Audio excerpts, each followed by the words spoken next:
So, good evening, everyone. Thanks for joining one more webinar as part of these COVID sessions, educational and information sessions. As most of you know, my name is Kishore Ramaraju from Houston, Texas, or basically from Sugarland, Texas. I am a founder of this Indian Desi Friends group, where we have over 30,000 members in 30 plus cities. Most of you know that we have all these webinars and seminars. That is one of my passion to share valuable information to the community. I organized over 200 plus webinars and seminars in last 2 years, especially last 3 to 4 weeks, where I thought instead of panicking about something which is outside our control, where we cannot do much, I thought it is better time for all of us to learn something new, learn something important, which will be helpful for us, for our kids. So that's where we had over 20 plus webinars in last 3 to 4 weeks, and we are planning another 10 to 15 webinars in next 3 to 4 weeks. These are some of the webinars in pipeline, like advanced concepts of Bitcoin. We have a session on this Saturday at 6 p.m. CST. Then college admission changes beginning fall 2021. It is on next Thursday on 4:30 at same time 7 p.m. CST. Then innovative ways to lower college costs of attendance. It's on May 7th. Then I'm talking to SMEs on the dates for options trading, forex trading. In case if you are looking for any other information, or if you want any other sessions, webinars, you can email me or you can text me on those kishore.ramaraju@gmail.com, or you can message me on 832-867-8808. Let me give a quick recap of what all sessions we had, so that in case if you are interested with any of those topics, you can, some of the more like 60% of the sessions are recorded and are available on the YouTube, so you can always refer to those. So as I mentioned, we had more than 20. We had various topics, right? So one of the most important one is all the webinars related to kids and college education. We discussed on how to get into elite colleges. Then we discussed on college financial planning. We had a session on how to prepare for SAT and ACT. We had both two wonderful kids, Apurva and Jatin, who helped thousands of kids. Right, we had a full 500 families attended, where more than 1,000 kids got the tips from both Apurva and Jatin. Then 529 plans and alternate strategies for college savings. We had a session on why AP courses are so important. Again, Jatin helped with a lot of inputs there. Then about college essays, a primer on college essays, what are the things we need to take care of college essays. Then we also had one session with coding wonder, 12-year-old data scientist, Mr. Siddharth from Hyderabad. He is a seventh grader. He's already working as a data scientist in one of the big IT companies. We had a session with him and with his parents on motivation, and how just with that desire, wish, how everybody can become big. We had a session on that. Then today's session, how should high school students plan for a career in medicine? Right, we all know all the temples are closed, all the religious places are closed, movies are closed, everything is closed, but only doctors, right, they are doing a wonderful service. They are helping thousands of patients to recover.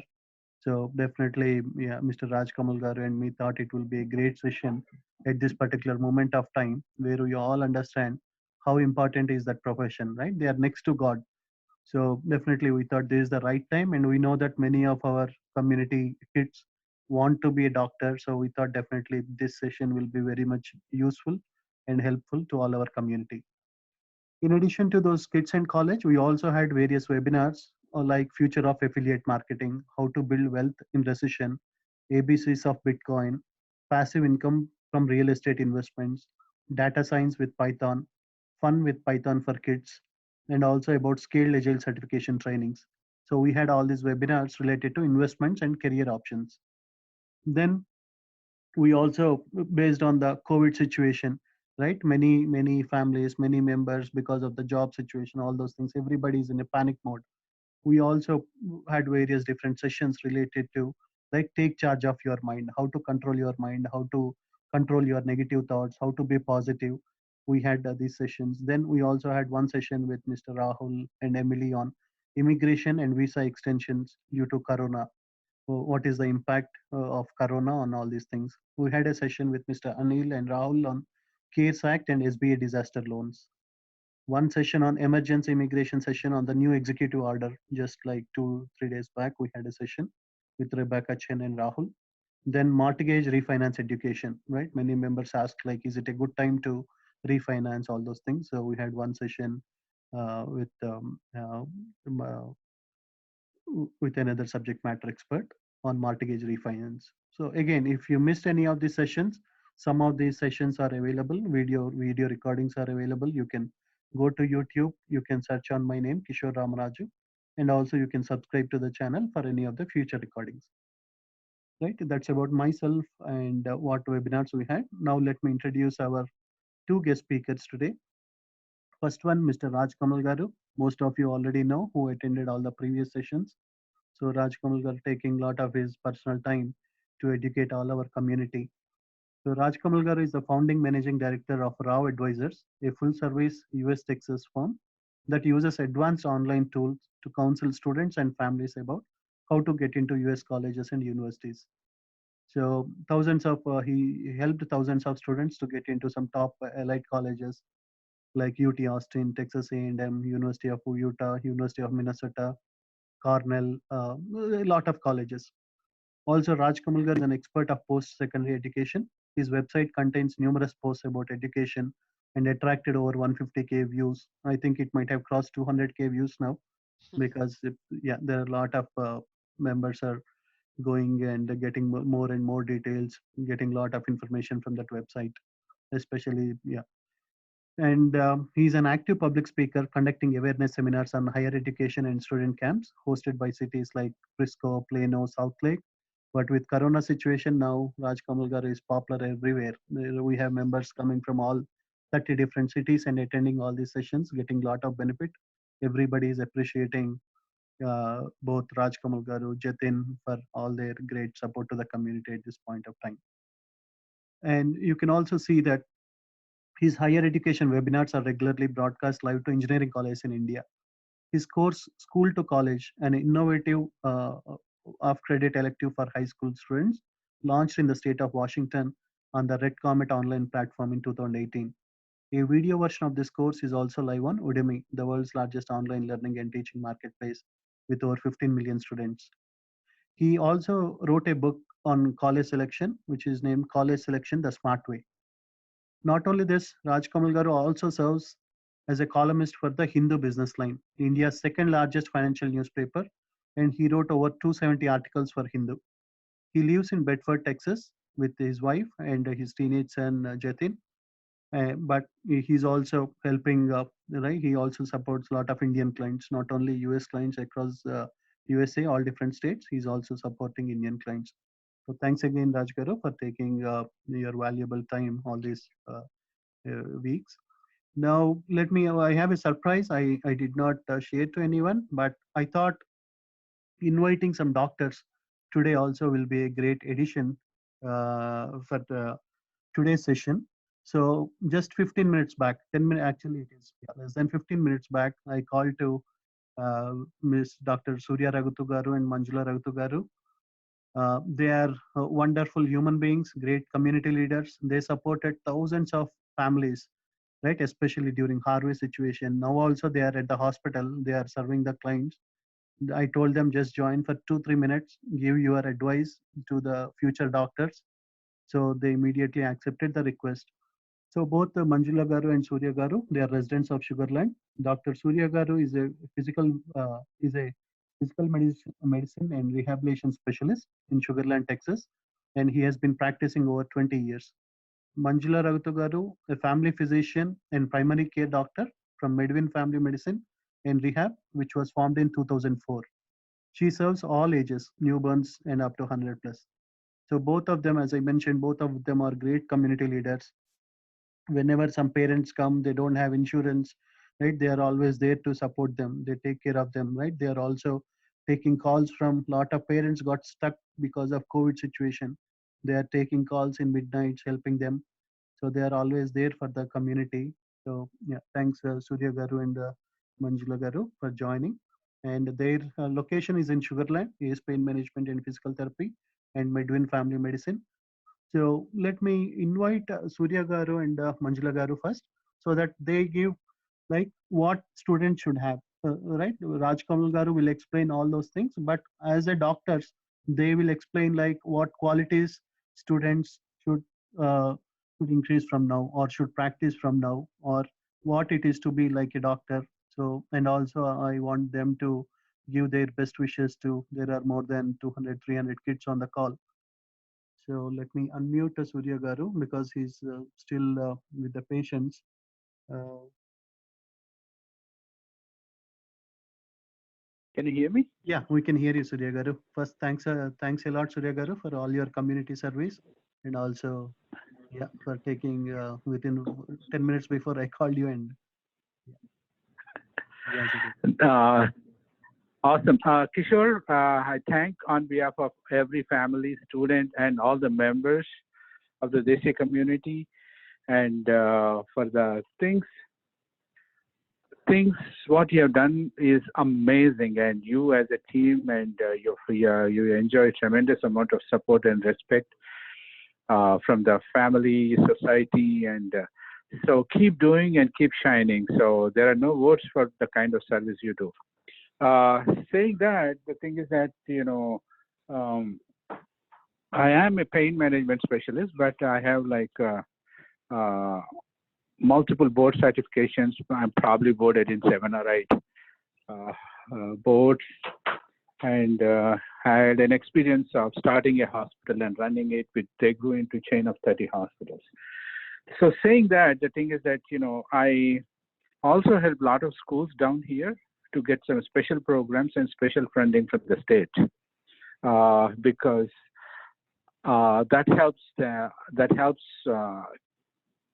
helps the schools to recruit patients, and we do have a program where a lot of the students can rotate and see firsthand what we do on a day-to-day basis in terms, not only to stimulate that. So our goal was to basically show what we do, whether they like it or not. One, two, what is your main area of focus and interest, and three, where do you want to go in the long run? That means that do you really like medicine or not? One.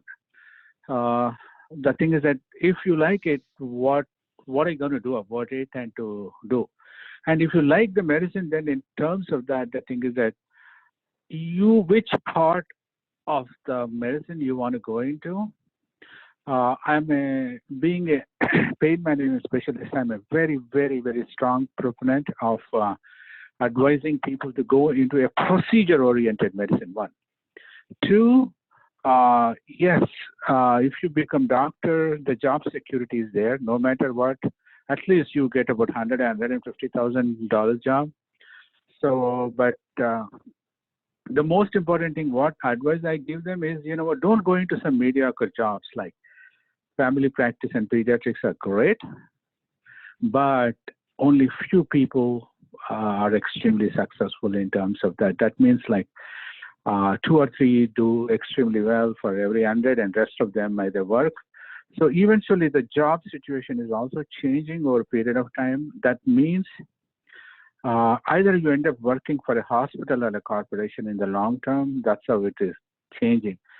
So if you really are aggressive, you think you're smart, you think you can do things much better, I would advise you to go into a procedure-oriented medicine. One. Two, leverage other people's time and money. That means like you want to become an orthopedic surgeon, then you can hire a therapist. Or if you become ophthalmologist, then you can hire a lot of other staff. They do 15 to 20 screening procedures. Each one is billable and color.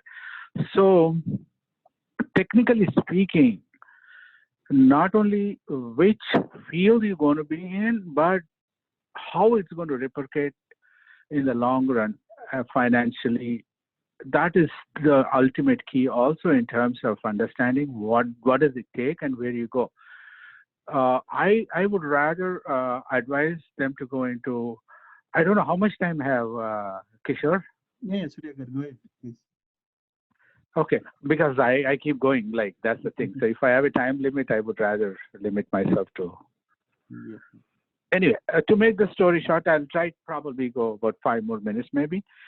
So the most important thing is you understand that the other challenges in becoming doctor is, you end up spending tremendous amount of time, sacrificing your family time, and so the question is, like, let's say emergency room medicine, the divorce rate is very, very high, about 50%, but you end up taking a lot of night calls and other stuff. Sometimes if you take family medicine, other stuff, you are on call for a long time. I was on call 365 days because I was the medical director for the hospital, but I never had to go to the hospital. So it all depends upon what you want to do.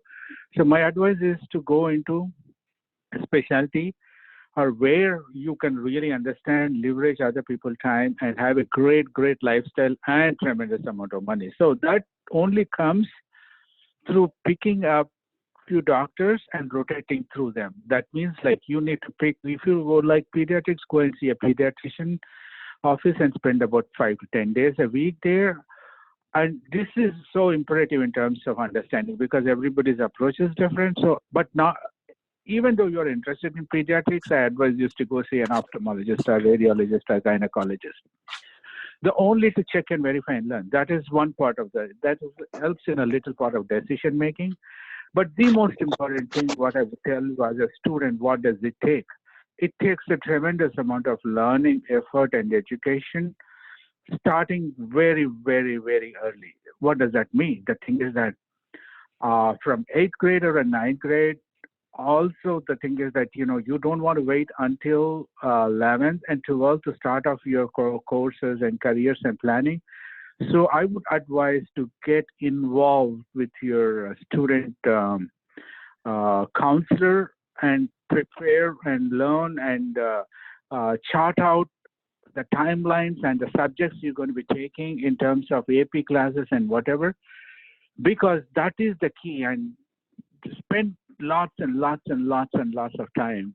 We take your parent. If the parents are busy, if they're not coming, you take them, because we didn't have a lot of opportunity to spend time with, because my wife was pretty much more involved in it. But even though I helped both of my kids to do something very, very out of box and extraordinary things, like I hired a public speaking course and a teacher for about 4 or 5 years, and in turn that was one amazing student, and that helped probably about 300 to 400 students. So not to mention all the students who rotated with me here, most of them end up in Harvard, Stanfords, and Yales, and that kind of stuff. So having a good mentor and teacher would be great, but also having a great counselor would be very good, and start very, very, very early. And not to mention then, I think pre-SAT, SATs, and, all the scores and how to prepare, do as many exams as possible.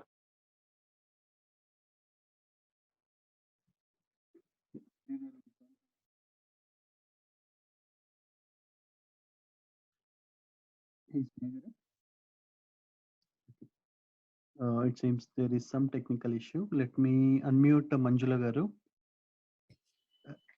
Manjula Garu, are you there? Yeah, I'm here. Yeah, Manjula Garu. Yeah. Hi, good evening, everyone. Thanks again, Kishore, for organizing and making an effort to bring everybody and educating everybody.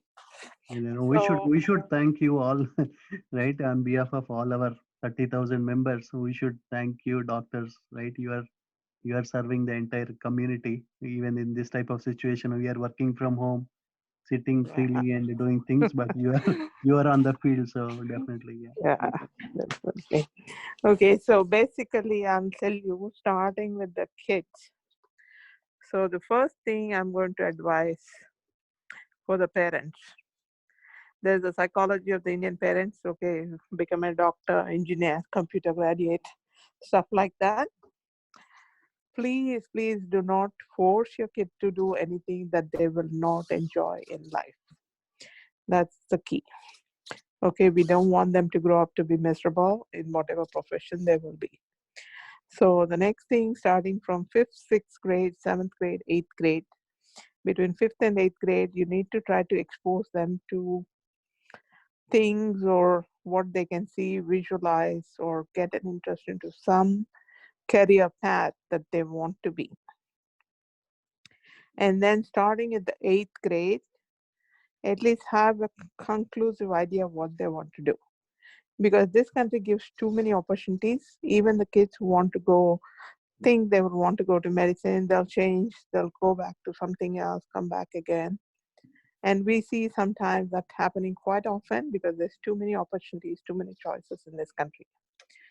And the next thing is, at least if you have an idea, right after the 8th grade, you need to have a plan in place. So I'll tell you example. If you're in Texas, if you want to look at a Texas school, like let's presume University of Houston and Baylor combination, they have a 7-year program. You need to see what are the qualifications, what are the classes that they require, what are the scores that they're looking at on the SAT, ACT, whatever. And you need to plan to have those, at least 80% of those done by the 11th grade. Why I say the 11th grade?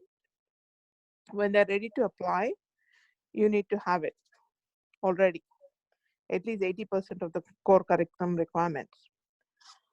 And particularly going for medicine, right now they just don't look at your score. Yes, score is only one part of the puzzle, but now they have a lot more on personality assessment too, and they assess your personality. They assess what you have done for the community that you live in, what leadership qualities you have. Have you done any other leadership work? Have you volunteered anywhere? Have you done anything like going to the food bank or some other orphanage anywhere? Have you done any community service? Okay, I'm not going to say this has to be what's done by the school, but try to take an initiative, do something different. So I'll tell you, because my kids, I had to push them. They were like, okay, no. And there are a few programs, I'll tell you, there are some leadership programs in Houston, across the country, that you should be looking at. There's a SEVA USA. They have locations, most of the places, major cities. And they have a program which I didn't know initially when my first son did it. Later, if you do 100 hours volunteer service with them, you can get a presidential award letter from the president of the country. So things like that, you need to look at to see what are the opportunities around where you are. And then always something, the kid who wants to go into medicine should be self-motivated and be a self-starter. So when I say that, what do I mean? Or what am I looking for on the kid? The kid should be motivated without the parental involvement to do things differently. So we have a tendency to push our kids, okay, do this, do that, do this, do that. Let's give the kids an opportunity to develop their own inherent talent. Make them do something different. A kid like art, music, whatever they like. Let them excel in what they like. There are kids, girls who like dance. Let them learn the dance and perform at a different level, or perform or speak the language, learn a different language, or things like that. So for medical, preferably if you're applying, 3 languages would be suggested. So it can be, one is English, the native language, Hindi, Telugu, whatever, and then Spanish. You should have at least all 3. You don't have to master them, but at least have enough to be able to have 2 or 3 years of college or high school language education. And then you can do summer classes to do those. And then have a timeline. Take, like I told earlier, look at the class requirement and plan it. So many kids going to the high school take AP courses. Sometimes AP courses are strenuous. They can pull your GPA down if you are not confident. So sometimes at that time, what we have to do is to take summer classes on easy courses, on online courses, to boost your GPA. These preferably are done between the 9th and 10th and 10th and 11th summers, because all that adds to your GPA. So when you get a letter from your counselor to apply for the, say, college admissions at the 11th grade, so you need to have those. So these are something that I came to know while I was working through with my kids. So how much time I have, Kishore? I can continue. Yeah, another 2 minutes. Okay. So, but what I would suggest is plan on the course curriculum, look at the requirements for whatever college they want to apply or go for, and do service. Service projects are the key. And do anything, and writing an article for the newspaper, something that gets published. You can write a blog. The people who write the blogs, because I have kids that I've counseled who write the blog, they have about 1,000 followers.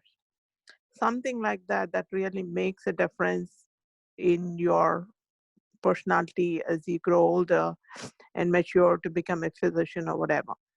So going through the medicine is a very stressful process. So you're going through 8 years of medical school, then another 3 to 4 years of internship or the residency, then another 3 years of fellowship. So you're looking anywhere from 12 to 15 years of life that you will be sacrificing, okay, from whatever you want to do or your family, whatever the requirement. It can be stressful for the parent, for the child, and everybody. So those are something that you should be looking at. See, do I really want to go for this? Do I have a passion for this? So that is something you want to identify if you are going to be able to do. And because that will save everybody a lot of stress in the long run. If you're not ready for it, look for a different path. You don't have to go through the 10 years of a physician cycle. There's so many other opportunities, even in medicine. There are respiratory therapists, occupational therapists, physical therapists who make a decent $150,000 income, and they're not as stressed as the physicians. So there are so many different fields within the scope of the medicine that can be looked at. Any questions?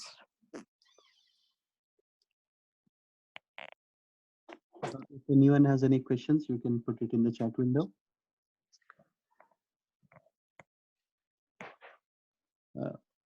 I think, yeah, I think you explained very well, Manjula Garu. Manjula Garu, truly appreciate your tips. Yeah. Sure, thank you, Kishore. How are you dealing the pandemic? And I know you are still in a hospital helping. I think they just created a whole sense of fear. Kishore, I know there is a sense of fear because we don't know much about the virus. Yeah. But I think now, the situation seems to be improving a little bit. So it's not as bad or as worse as we think it was, because we know the virus strain. They have 30 strains. The one in Italy is one of the most severe ones. The one in New York is less a second level, and the other states are not as bad. So different strains, yeah, till we identify the full sequencing of the virus and everything, I know we'll have the situation. Hopefully all we can say is everybody boost your immunity, take vitamin C, avoid the contact, social isolation, and everything to keep everybody safe. Few students are asking, how do I get shadowing opportunities along with your Surya Raghutu Garu? Yeah, because we get a lot of students. If they're in the Houston area, they can come. I mean, we even had kids who were coming from Austin and come here and stay for 2 or 3 days in the week, and they shadowed with us. There's some kids who came in the summer from out of town, stayed in town with their family, and shadowed with us. So yeah, we are very open to allowing the kids to come in and watch. So anybody can email us or contact us. So that's okay. They have our numbers everywhere. So Volunteering in a hospital mandatory for high school students. okay, voluntary, going into the medical field, they do definitely look at that, whether you have volunteered in a hospital or a nursing home or any other. Basically, what they're looking is for service. You can go work in a research lab and do some research and assist a professor and get a article published as a high school junior or senior. That is something that really adds value to the application if you can do that. Because there's a lot of students who work or volunteer and shadow at MD Anderson or any other cancer center, do some research. They work with the professors to get those articles published. That really adds tremendous value to an application when you're going for medicine.